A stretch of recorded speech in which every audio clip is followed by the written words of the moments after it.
So good day mga idol. So dito nga pala ako sa bago namang project. So chinek yung lahat ng linya ng garden light. Kasi itong area na to itatamaan ito ng layout ng poste. So bali tatanggalin to.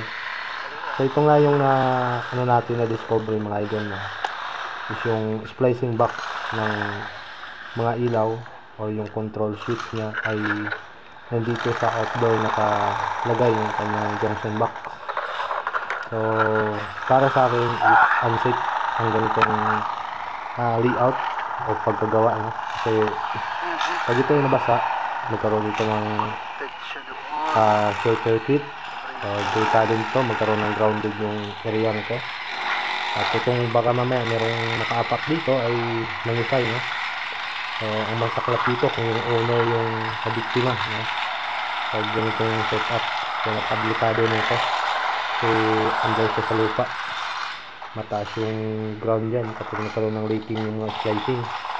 Kung ako yung nag-layout dito, ang gagawin ko dito ay yung lahat ng splicing ko ay itatapon ko dun sa area na mayroong masisilungan yung ating box para safe, no?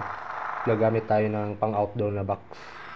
So dito naman, meron tayong na discovery dito mula dyan sa junction box papunta dito sa may 15 amperes na safety circuit breaker na nakanimay 3R, no? So ito yung pinaka switches niya papunta doon sa mga ilaw.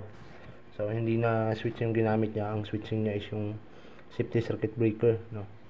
Tapos dito meron tayong nahukay, no?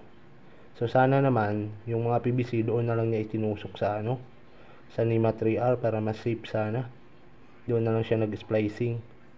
Lahat ng PVC doon na niya itinumbok para mas safe yung splicing doon sa may NEMA 3R na lang sana niya nilagay lahat.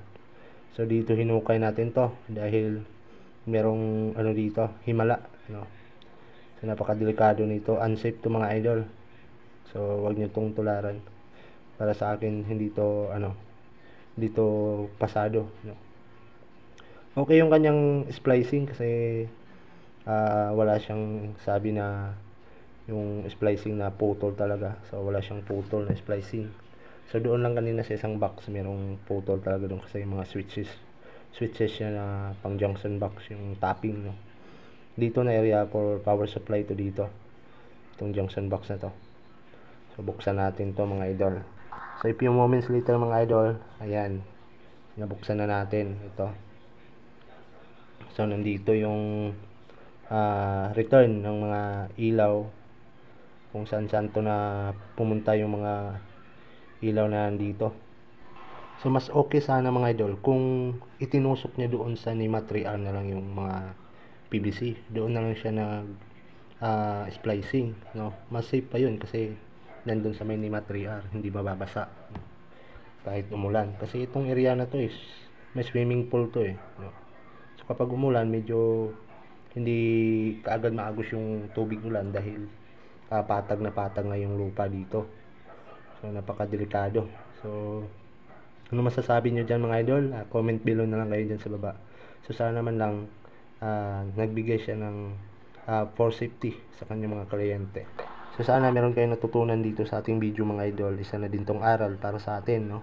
Mas mainam na bigyan natin ng safety o concern yung ating mga owner. So hanggang dito lang mga idol. Thanks for watching.